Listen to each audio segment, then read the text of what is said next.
I'm fair, I'm humble, I'm a macho energy, and one thing I will never do is disrespect another man. Be very careful who you talk to, because you'll never know who the informant is, who the cooperating witness may be, and you never know somebody who was a friend today may have been flipped the night before and become your enemy tomorrow.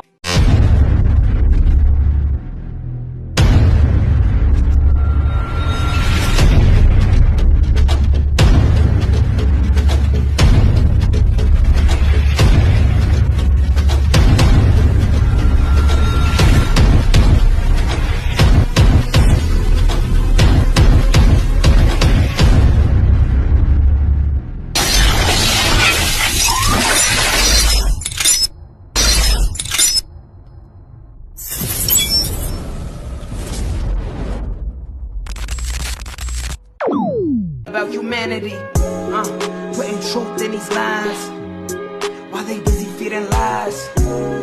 When you got that tunnel vision, gotta open up your eyes. Wake up and go to sleep. Man, I'm praying all times. And to my guys, ain't no other side. This for my brothers, I'ma pray with y'all shine. Lock the door. Go ahead, lock the door. Lock the door. Go ahead, lock the door. Yeah, you already know.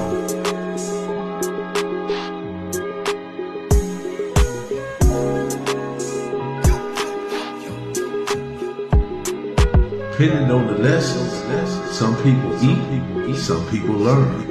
But the game is going to send you big. Lock the door. Professor Melly, the Hood Postman. Who I'm here with today? You're here with Big Miz. Big Miz. Great to meet you, Big Miz. Heard a lot about you. So we're going to get into this interview, man, because there's so much to discover and so much to learn in this historical moment, because you come from a part of the West Side that has always been and always will be, and I like to just frame it like that. Where did you go to school? Let's start that. I went to elementary. I went to Manchester. Then I went to Bret Harte. Then they came with this experiment, I call it, desegregation.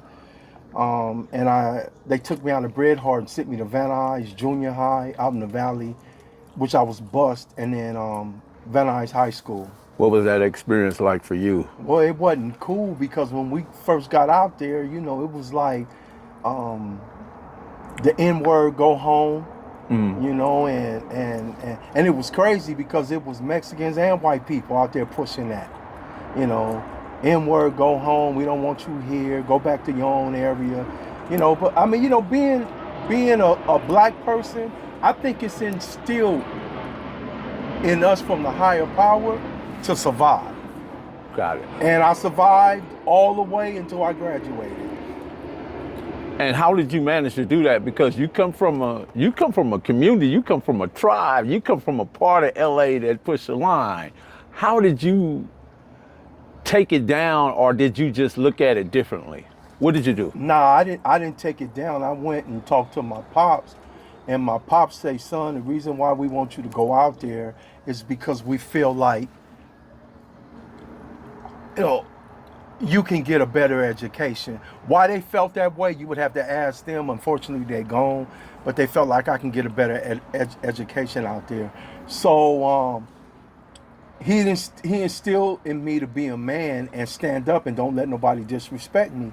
So the first time somebody disrespected me, they was on their pockets. And what year was that? That was that was 70, I believe 76, all the way to like 80. Okay, good enough. Yeah, that's when things were a little bit different. They was transitioning. It's very different, Yes. definite. What year did you start, or did you come off the porch? Let's get into a little bit of that. I came off the porch when I was 13. So I would say 76. I believe I was like 13 in 76. How did that look like? What was that? What was that captured your attention? Because there's obviously something that captured our attention that pull us in either this direction or that direction. What was that for you? Well, what captured my attention was I saw individuals that had an alliance and that were unified and that I looked up to as like a big brother. And they had rules and love and unity, and I felt that, and I want to be a part of that. I had an older brother, but because he was older, he grew up in another era where it was more about street racing and dirt bikes, and so he kind of missed the era of the gang banging really like coming into full fledged. So if you understand what I'm saying, so Yeah, that pretty much brought me off the porch because I saw that as something I want to be a part of. Everybody want to be a part of something. Something that I learned in this lifetime. That's tribal. Yeah, there you go. Everybody want love. Everybody want acceptance. Everybody want to be validated, and they want to be appreciated. You know, and I saw that happening. I saw those guys validating each other, appreciating each other. I saw the unity. And as you say, I saw like, you know, that tribal thing. I think we learned the hard way because it takes a village to raise a child. Yes, it does. But a child that doesn't feel the embrace by the village would burn it down to feel its warmth. There you go. So I it go. It's like a saloon door. You know what I mean? Because there's people that get embraced by the village and there's people that don't get it. And they be right in your own neighborhood. And then they wind up being something different. You're an intelligent man. I see that. Very intelligent man. They wind up being something different. And then it becomes internal because you knew this individual from elementary to wherever it comes to, wherever it goes. But then, you know, whatever reason, he didn't catch the train or he didn't pick up on the train ride that was leading to the destination and where you was going. But anyway, we can get into more of that. It's crazy you say that, man. Go. You know, it's crazy you say that right there because I see that still happening to this day. True. You know, that some people catch the train and some people miss it. Well, one of the things I have noticed, and we'll get into a little deeper that a lot of people that claim the tribe sections in neighborhoods today don't even live in them. Probably 90%. Yes, they got there through social media. Yeah. Oh man. That's how they got there. We won't even talk about that social media, but Yeah, as I yeah, say, yeah. no, wait, no, you know, I have the time if you had the time. Yes, sir. How did you get the name Miz? I got the name Miz. Was that your first name or that? Nah. First, let's deal with the first name. No, my original name was Smiley because I was always smiling and everything was funny, you know. And well, actually, my first name was Tuffy. I was named Tuffy from a pastor named Doyle Hart. It used to be a church right there on Broadway, off of Broadway in Manchester, and it was called I can't remember the name, but it was by Pastor Doyle Hart. And I used to always go in there, and I was always kind of like a little tough guy. He'd say, "I'm gonna start calling you Tuffy," and that was a good preacher, brother. I'm telling you, I don't believe in that preacher and all that because a lot of them is con men, but that was a good man, a very good man. And from there, people started calling me Smiley, but this was before I had came off the porch because I always smiled. And then they start calling me, no, they didn't start calling me. I started calling myself MIZZ-MO. And people say, well, why'd you name your name MIZZ-MO? Because nobody else had that name. I had never heard that name before. And I was, man, you know, I don't want no name. I didn't want crazy. I didn't want insane. And I didn't want dog. Man, so many dogs. I'm like, man, I don't dog what? So I said, you know, my name gonna be MIZZ-MO. And I ended up catching the cases of juvenile and going in the youth authority. And when I came home and I had like some 20s, some 21s, everybody started calling me Big Miz. Okay.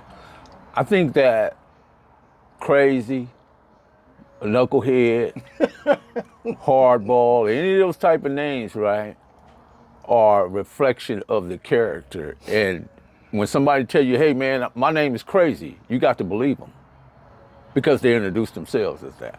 Yeah. So I think if you want a great attribute, you find a name that's very fitting. But when did everything stop being funny? After you name yourself MIZZ-MO? Well, after I named myself MIZZ-MO, that's the name. When I came off the porch, they asked me what my name was gonna be, and I said MIZZ-MO. Man, I got clown. They would say the Miz to the Mo. No, because you said you were smiley, and you said you were smiling because everything was funny. I'm wondering, when did everything stop being funny? Because at some point, you saw things like, man, this ain't funny. Oh no! It stopped being funny once when I became MIZZ-MO. That's when I came literally off the porch, you know. And although I wasn't affiliated with the gang I claimed for many years, that was my name from that point on. And it wasn't funny anymore because there was always a challenge. There was always a test. There was always, do you deserve to be on this block? Do you deserve for me not to go in your pockets? Do you deserve for me not to take your bike? Do you deserve, you know? So I proved myself worthy for you not to go in my pockets, for you not to take my bike, for you not to, as we say, punk me. So no, that's not funny at all because now you have to make a stand. So what if you had to define MIZZ-MO, what would that definition look like? What would it mean to you? To me, MIZZ-MO is someone who fair. I'ma match your energy. That's the thing they say now. You know, we're gonna match energy. I'ma match whatever energy you bring. Even today, I'ma match your energy. Humble. If you ask anybody about them, they'll tell you. They will exactly repeat what I'm saying. I'm fair. I'm humble. I'm a macho energy. And one thing I will never do is disrespect another man. Even if you disrespect me, I'm not gonna disrespect you. I'm gonna bring it. So would that be fair to say that's the introduction of Big Miz? That's the introduction of Big. There you go. Okay. Yes, sir. Yes, Okay. sir. Got it. That's the introduction of Big Miz. I mean, because I don't want to just understand. I want to overstand the understand. Yeah. I hope I articulated to where you understand. Yes. All right. It was very articulated very well because again, names identify the character that the name is given. And then when you go through this, because we all go through stages of growing, right? And we take on different identities and personas. And a lot of times it depends on, like you say, you matching energies. The energies that's coming at you now, I can't just be MIZZ-MO. I got to be Big Miz now. I got the 21s. I got I'm walking up, man, and everybody's seeing this, right? Yeah, hey, but some people saw it just looking at me and looking at the demeanor, you know, and looking at me and seeing, man, this dude on swole, man. You know, changed their mind. Yeah, huh? It changed their mind. Well, it changed their mind, and coming from a community around that time, we were known for throwing them things, man. Oh, absolutely. We were known for throwing them things. Bangside, 9-0. Yeah, we was known Bangside. for Explain that, Bangside. Let me explain that. The Bangside is something that came, you know, later down the line.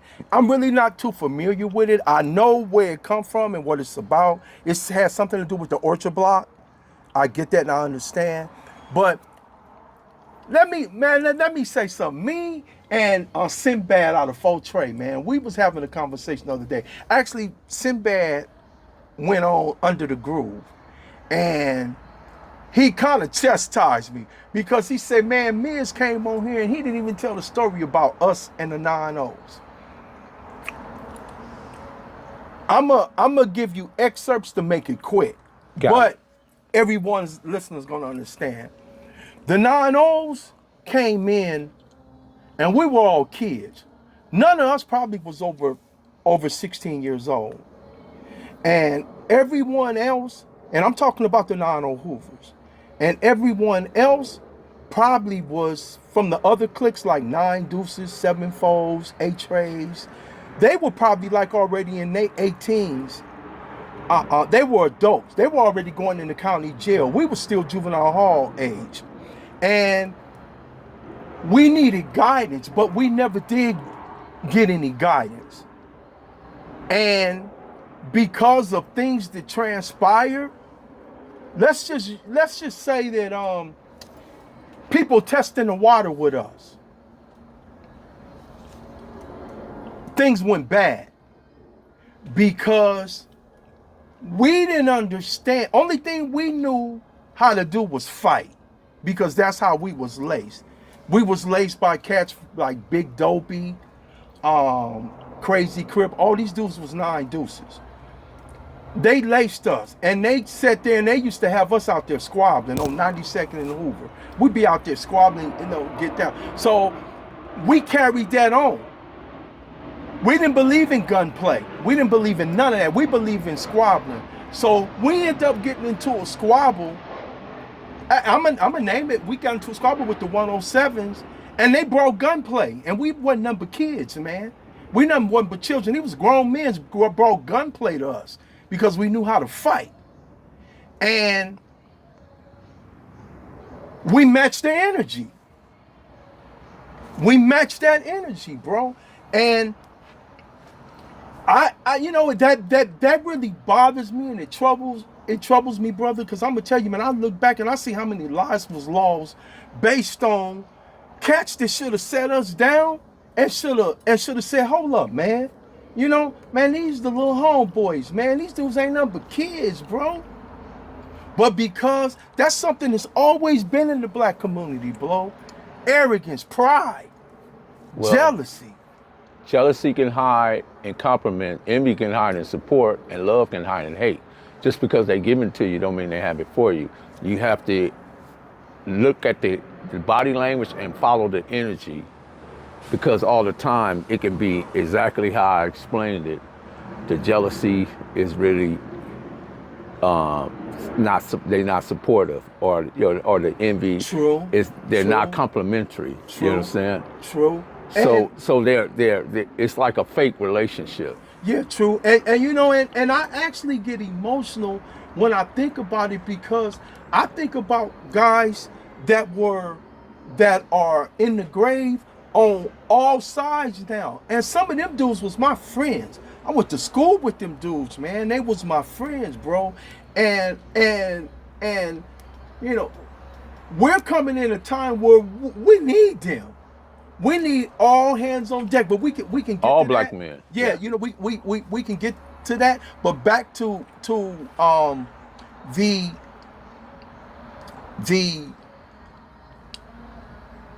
in that community, we had to stay strong, we had to stay solid, we had to stay unified. And I can tell you, I listen to a lot of people on these other interviews, brother, and I'm gonna tell it straight out, and all you got to do is just check since people like going back checking the newspapers and all police reports from way back then and all that. 9-0s fought or either had adversaries against every gang in Los Angeles, except for Fortray Gangster. Now, if you want to go outside of the city of Los Angeles, we never had a problem with Compton. That's it. Compton and Fortray Gangsters.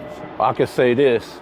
Myself, Space Ghost, and Tiptoe from Venice Shoreline, we went to the module together. Oh, so yeah, you go back. And we went to the module together in '85. They was younger, a little bit younger than me. But I say, let's go. They wanted to go. I said, let's go. Yeah.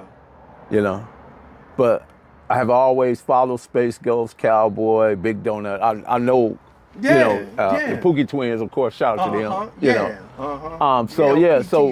So that softball league we had was huge in bringing us, the 9-0s, the 120 Raymonds, the East Coast, the Harlem 30s, the guys over in Stevenson Village, guys down in Wilmington, and guys, even the Dirty Blocks and everybody else that was involved with it. I think it was a great thing, and I wish we could bring it back, because we were doing something. Go for it. That was a good thing.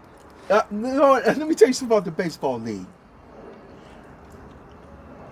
I was actually the one that brought the 9-0s into the league. Wiz. Rest in peace. Wiz used to be blessed. Yeah, man. Wiz was my neighbor at Tehachapi. So, Tehachapi prison. So Wiz knew me real good. And Wiz was firing up the league, and he wanted to bring some 9-0s in. He got it, the homeboy Babu. Babu said, man, shout out to Babu as well. Well, he home now. He in a halfway house. Oh, great. Yeah, he in a halfway house, I believe, somewhere in Nebraska. And I forgot to mention the 40s, too. They was part of it. Yeah. And so, Twin. Yeah, right. Yeah, both the twin. Yeah, right. One of them, unfortunately. Right. Right. Yeah, so, he asked me, Babu asked me, he say, man, Wiz got at me, and he want to bring the homies into the league. What you think about it? And I told Wiz, I told Babu, I say, man, let me go talk to Wiz. I know Wiz real good. Make a long story short, me and Wiz linked up, and I told Wiz, well, look, man, I'm not really like into baseball like that, but let me get a Pooky Twin. And I went and got a Pooky Twin, and Pooky Twin put the team together. At the time, I was an ambassador. We had got a little stipend for being an ambassador or whatever. But due to Pooky Twin doing all the work, I say, man, I don't feel right. I don't feel right when you got the team together and you doing all the work. You're just going to be the ambassador, and I'm going to pull out. Not because anything bad was going on, anything like that. I just felt like Pooky Twin was doing all the work, and he should be the one really, getting the recognition for doing this, because all I did was ask him, and he put the team together. I couldn't have brought no team together. I didn't know a lot of them youngsters like that. Well, early on you mentioned integrity and doing what's right. That came back to where it was supposed to be. Yeah. Doing what's right. And I appreciate that. But we're gonna lock the door right here, and we're gonna get into some more stuff. Professor Melly Mill, Big Miz, not just MIZZ-MO or Smiley, but Big Miz. Lock the door. Cali Finders, baby. Proof of grind all the time. Music money. Got a dollar sign. Hub City. I'm a street nigga. Streets fuck with me. I'ma keep pushing products till the fans get me. It's guap off top. Diamond Cartier. That nigga wall won't give a broke bitch the time of day. They see me climbing. They see me shining. That's hard work. Proof of grinding. New money got me tipping in that 550. Ali, bad man, and I'm so pretty. I got that tech with me. That's my hater sprayer. Go big, grind now, nigga, play later. What can I say?